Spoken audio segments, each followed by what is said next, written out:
Hey Jews, in the last several classes we've been talking about the understanding of our reality especially, okay, and what it means to be a Jew. We've looked at the end time prophecies of Malachi. We've been discussing for quite some time now consciousness and the different levels of consciousness from mineral all the way up to Israel, a level of consciousness that is above speaker, okay? And we've gone through the whole understanding, okay, that our reality is 5-dimensional. 3 are physical, 1 is spiritual, and 1 is time. And there's something that we need to understand here called Bina, which I'm not going to go through here, but this is the area, okay, of our reality, I guess, that we convert basically pure information, which is the wisdom of God, into understanding, okay? And that is what gives us our ability to verbalize things. Okay, so for example, if you take the concept of red, it's a concept, okay? Then you make it make sense by giving it a word, okay? And then that's how we can relate to red, for example, okay? So above that conscious level is Israel, which is an awareness of God, a conscious awareness of God, which you can also only obtain if you purify yourself. So this is why there are religious practices of Judaism. Okay, so you have the information that you must learn and know and understand, and then the practices of Judaism that you must do in order to purify yourself in order to understand anything, okay? So yes, you can go and learn and obtain a lot of knowledge of what's written in the Torah, but that doesn't necessarily mean you've understood anything, okay? We need to answer the question why about pretty much everything. And one story I will relate that is, I mean, it's cute in a way, but it's sad in many other ways. When I was growing up, we went to a conservative shul, okay, just for some, like for Rosh Hashanah or whatever, okay? We didn't understand anything. We didn't understand Hebrew also, okay? But after the services or whatever, the cantor, okay, would lead the congregation out of the synagogue, basically, and he would start singing Yismechu b'malchutecha shomrei shomrei shomrei Shabbat. And everybody would sing that. It's like we will all be rejoicing in the kingdom of heaven, all the people who keep Shabbat. Okay? And we would sing that in Hebrew. And we would sing it, and I to this day still know it, and I can sing it. And what it means, okay, what we didn't understand there, is that it's saying that the people who keep Shabbat, which we did not do, okay? Nobody in that congregation kept Shabbat. Everyone drove to synagogue for the high holidays, whatever. I mean, some people didn't fast for Yom Kippur or whatever, but still, we would sing, Yismechu b'malechutecha shomrei shomrei shomrei Shabbat, which means that the people who are keeping Shabbat will receive the face of God, basically, will see the redemption, will be a part of the eternal world of Olam Haba, which is a concept, okay, that I didn't know about, that nobody, I believe, there really understood, because it's like, and I'm going to give an old reference of that, I think it was The Life of Brian or one of the Monty Python movies where Death comes to the dinner party. Okay, Death knocks on the door. Somebody answers the door, and it's Death. And he's like, you're all dead, basically. And the people at the dinner party are like, but how did we die? And then Death takes them around the table and is like, it was a salmon pate. And then they're all like, And then one lady's like, but I didn't eat the salmon pate. Okay, so that's how I feel about us singing Yismechu b'malechutecha shomrei shomrei shomrei Shabbat. The people who keep Shabbat are going to be very happy and rejoice in the kingdom of heaven. Okay, basically the kingdom of David when it's reestablished in the land of Israel, and we have the Mashiach and rebuild the temple. Okay, the people who keep Shabbat will be rejoicing in that. Now we're all leaving the conservative, but really it's just a different concept, a plurality of Judaism which doesn't exist except in our own, for our own making. Okay, we're singing that without any understanding of what we're singing. It's very sad. It's very sad. And so it is very sad now that Jews in today's time, 5,785, do not understand as a whole, okay? We don't understand, the nation of Israel doesn't understand properly our history, okay? Which is meaningful, it's all connected, and it's all directed, and it's there to teach us something. And what it's there to teach us, okay, is that the reality has components to it that are not just materialistic and not just physical. And in order to understand these different components, these different dimensions, we need to obtain some wisdom. Okay? But the beginning of wisdom, says King Solomon, is the fear of God. Okay? So the whole nation of Israel exists because of the Torah. Without the Torah, and without following the laws of the Torah, and without knowing anything about the Torah, this doesn't exist, okay? That's just a fantasy that we've made up in our head in order to focus just purely on this, and just to join this, the 70 nations, okay? When the nation of Israel is different and it's separate, okay? We have our own laws. We don't follow their laws. We have our own laws. Okay, so again, we've discussed in many different videos, and most of the videos on my channel are about how the Zionist state of Israel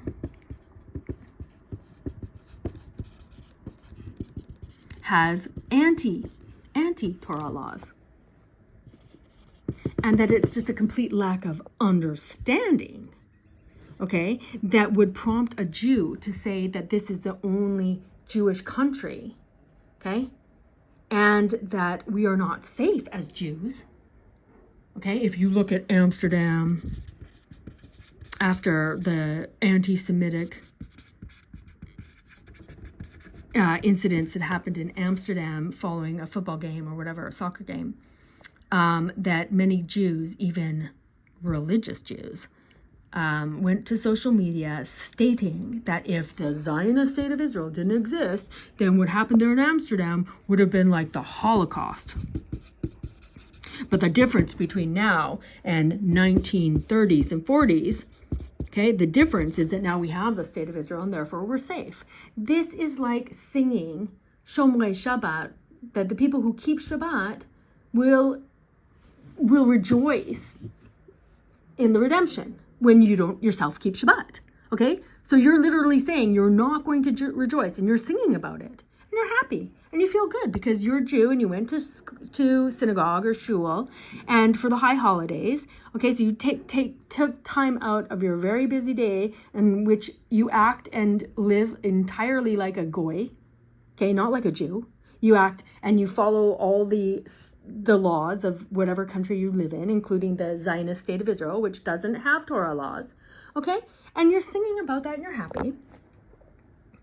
And meanwhile, you don't understand. We don't understand what we're saying. We don't understand what we're thinking, okay? Because we're led most of the time not by our intellect, okay? Not by the fear of God for transgressing any of these laws, which is how we have a covenant with God at all, and which is why we are a different nation at all anyways, because of this and this covenant, okay? It's a misunderstanding of that and being scared and being fearful, okay?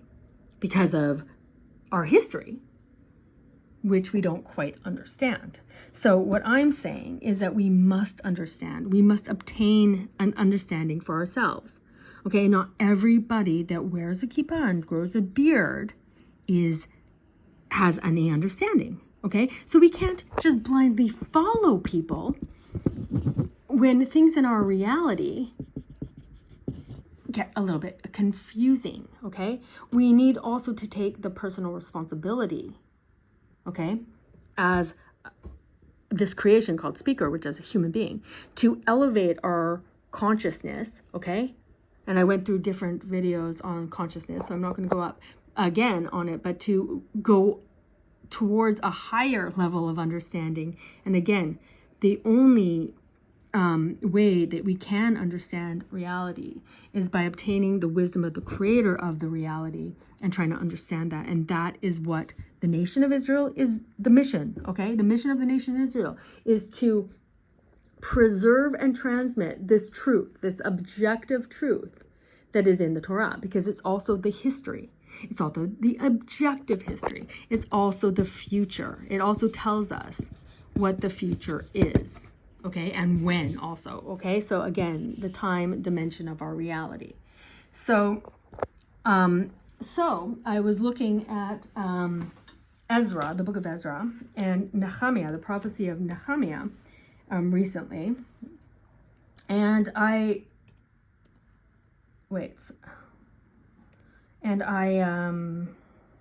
sorry, I just want to read here from something. I looked at those books. And bear with me. Yes, I looked at those books and I was interested in the fact that in Nehemiah especially, when the exiled Jews returned to build the second temple, okay, in our history, that they placed a very big emphasis on understanding. Yes, Ezra, the prophet and the scribe, he read the Torah to the Jews that came back, which by the way weren't a lot of people. And they made sure that every Jew understood what they were reading in the Torah, okay? We have to place the emphasis on the understanding. And again, understanding comes from this area called Bina. There's Chokhmah, Bina v'Da'at, wisdom. Bina is understanding and Da'at is knowledge. And again, this place called Bina is where we start to where it's linked with having a higher consciousness, okay? So something different than an animal. The ability to speak is linked here, okay? In Bina. But also in Bina is where repentance is linked, okay? So the more you understand, okay, the more wisdom you obtain by cultivating a fear of God. Okay, not a fear of anything else. First and foremost, a fear of God, to follow the Torah laws, okay, and to be righteous, okay? That's when you start to understand reality. And when you start to understand in that same exact place, you will repent, okay? Because you will understand that the nation of Israel is here for a purpose.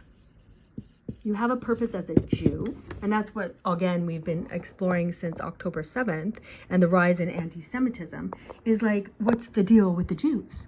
How can we understand this? Why is being Jewish now, after October 7th, different for many, many Jews than it was before?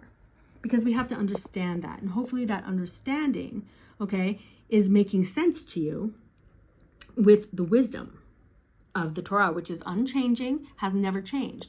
And one of the truths about that is that there's no plurality in Judaism. There's no plurality in Judaism. There's only basically one way to be a Jew, okay? It's not by changing, not the information, not the books that we learn, and not the practice of Judaism. Okay, so not worshiping God now in any other way, including having anyone in between us and God, okay, between us as Jews and God. We do not need a Rebbe figure, okay, that's going to intervene between us and God, okay? No other figure, no other righteous person is going to save us. Okay, so our pilgrimages should not be anywhere other than to where God is closest, which we learn and we know from our history, and it's in the Torah, that it's Jerusalem. So, Jews, it shows a very high level of misunderstanding to go and make a pilgrimage to any other place to connect to God than Jerusalem. Okay, and I'm specifically saying to the Ohel and to Uman for Rosh Hashanah. Okay? So that's a misunderstanding, and it's a big one. And there were groups and very large movements trying to prevent the nation of Israel from accepting these new ways to be a Jew right when they began. And I did a video called Defending the Tradition. Okay, because really there is only one way to be a Jew, and that's the way that Moshe Rabbeinu taught us. Okay, not any other new ways. And that is the call of Malachi, the end time prophecy, where he says, return to God, return to Hashem, and he will return to us. Stop doing all of these other things. Okay, obtain a fear of God, obtain some understanding, repent, and come back and live as a Jew, understand what it means to be a Jew, and do it in the right way. So one of the things that I found interesting while reading Ezra and Nehemiah was how much they did place an emphasis on the fact that they made sure that the nation of Israel, that when they read the Torah for the first time back in Jerusalem, after they gathered from Babylonia, and they came back to build the second temple, when they gathered there and they read the Torah, they made sure that everybody understood what they were talking about. Okay, and that's what we need to do. We need to make sure that we understand. Okay, and we can't just follow a bunch of rabbis, okay, who may or may not have understood reality, and who may or may not have come back after things like COVID, where they shut down the mikvehs and they didn't allow minyanim. Okay, didn't allow people to pray in big groups, and wanted you to spend Passover in 2020, now with, away from your family, away from the congregation, and doing it differently, okay, because maybe you were scared of something other than God at that time, okay? And no one ever came back and said, you know what, I made a mistake. I haven't heard any rabbis come back and say, I made a mistake during COVID when I told you you're a wicked person if you don't get this untested COVID vaccine, which we know that there were before, okay, in the Spanish flu times, okay, was pretty much basically just like what happened in 2020 with COVID, okay? And so Chachamim, really true rabbis, okay, that had a fear of God and had some understanding, okay, they already told us what we need to do there. If there's a vaccine that suddenly appears to save humanity, what should the nation of Israel do, and how should we do it? Okay, and I posted a video about that from Rabbi Hanania Weissman. I'm going to link it in my description, okay? So there's nothing new under the sun, says King Solomon, and we need to understand our history properly in order to understand our reality properly, and we better pay attention to the time, okay? And to some of the prophecies. So basically what I wanted to say, Jews, is that each one of us is responsible for our own lives. Each one of us is responsible for asking the question, what does it mean to be a Jew? What does it mean to be the nation of Israel? Okay, what is in the Torah? And we need to go and learn. Okay, and one of the problems, as I've said before, especially in the Defending the Tradition, which I'm going to link here too, is that we have gotten away from understanding the language of the Torah, which is Hebrew.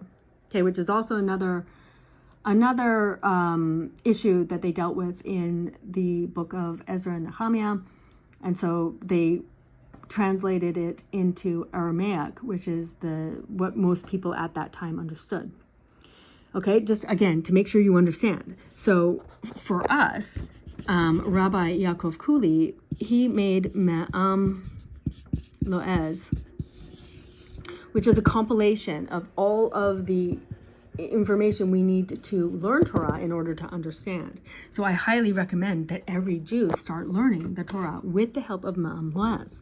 Okay, because otherwise we're going to maybe follow people, okay, who have grown their beards out, who are wearing a kippah, and who are saying all sorts of stuff on the internet about Torah and about what you should do, okay?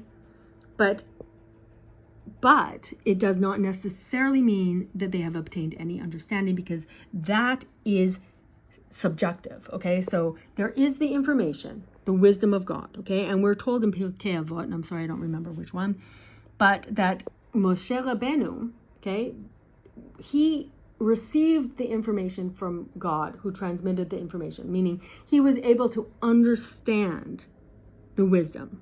And when he passed it on to the nation of Israel, everyone received it according to their ability, okay? And according to their ability means how purified their souls are, okay? How purified their souls are, which is something that you need to go and actively do, okay? And how the level of consciousness, okay, a person has achieved, which again is something active that you are doing. You must understand that there's a difference between the nation of Israel and the 70 nations, other nations, which is again why we start every week after Shabbat by doing a Havdalah. The difference between the nation of Israel and all the other nations, the difference between the holy and the profane, the not holy. Okay, so when you see rabbis, even big rabbis, like the chief rabbi of the UK, Mervis, whatever his name is, okay, when he goes on Shabbat, okay, into a church, okay, which we're not allowed to go into, Jews aren't allowed to go into a church. When he goes into the church because of the coronation of the King Charles, okay, that's what he did.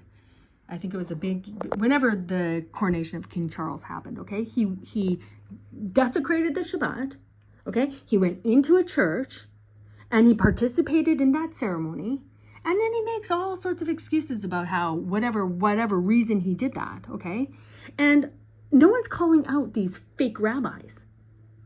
Why? I don't know why.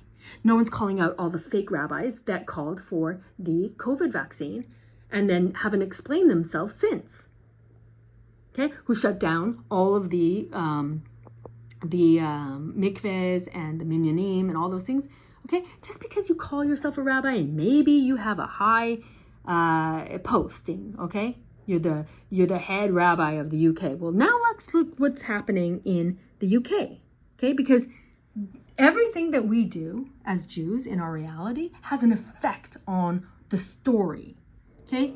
The story started, and we learn it in the Torah, the beginning, the middle, and the end. We know the ending, and the ending is the redemption. But everything that the nation of Israel does in the meantime, okay, affects how we get to the end, okay? Are we going to just go into the land of Israel in 7 days, walking from Egypt to the land of Israel? Or is it going to take us 40 years because we start doing a bunch of other things in the meantime? Like going into a church when we're not allowed to go into a church, like the head of the congregation, the head of the Jews in the UK, Mervis, and we think that that's not going to have any outcome, any influence on the outcome of or what's happening to the Jews in our reality. It will. The head of the Jews, basically in the UK, has no understanding of what it means to be a Jew. And there I said it, and I said it at the time too. And he's sitting in the castle, whatever, of the king of Edom, okay, King Charles, after Shabbat, after he didn't do anything of the Shabbat, and he's doing the Havdalah there. So how stupid is it, okay, that you're the chief rabbi of the UK and you're literally saying the difference between the nation of Israel and all the other nations while you're literally in the castle of one of those heads of the nations after having spent your Shabbat not worshiping and not fearing the king of kings, but rather King Charles. Okay, that's as sad and stupid as us singing Yismechu b'melechutecha shomer shomer shomer Shabbat when we don't shomer Shabbat. Okay, where is our understanding, Jews? And that, again, like I said, is a personal responsibility of every single Jew for yourself. Make your reality make sense.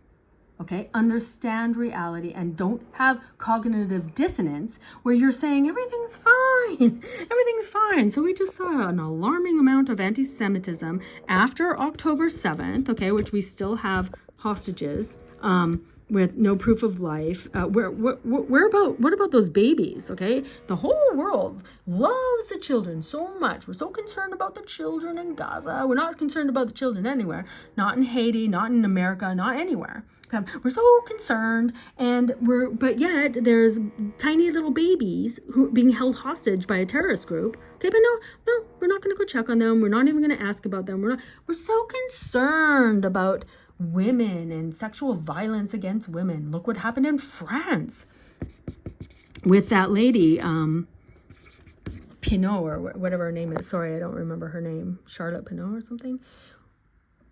Well, anyway, okay, we're so concerned. What about the Me Too movement? All this stuff. Again, October 7th. We're just going to... And the alarming rise in anti-Semitism, like I said, all over the world in places like Harvard and Columbia and all those Ivy League schools, okay? But now you're still going to go there.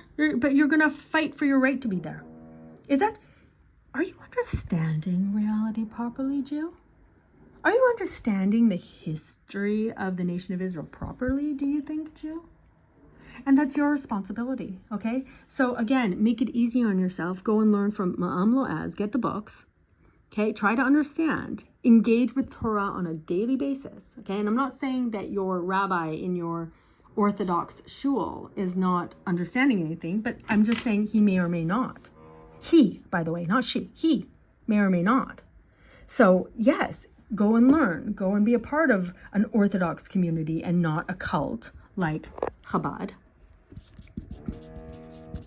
Which were the main people, okay, that gave bad advice, let's just say they misunderstood, okay? They gave bad advice during COVID. And not only that, they are involved to an unbelievable degree with the nations of Israel when we are told and commanded to keep separate, okay? Why are they going to pray mincha, okay, one of the three prayers? Yes, they pray mincha. Great, that's so great. But why are you doing it in the White House in front of a Christmas tree last year? And I have the pictures of that, okay? Because that's showing no understanding. And also we can relate it to our history by understanding our history and what happened during the Second Temple and all through time about different groups that did, like the 10 tribes, okay, did some Jewish things, but also did completely other things, okay? So we need to understand for ourselves, and you can go and do that. It shouldn't be intimidating to learn Torah. Here, go and get Ma'am Loaz. I'm going to put it in my description, and feel free to ask me any questions that you have. And do not follow fake rabbis because they have a long beard and a kippah, okay? Doesn't mean they understand anything more than you. I mean, they might, but I'm just saying they might not.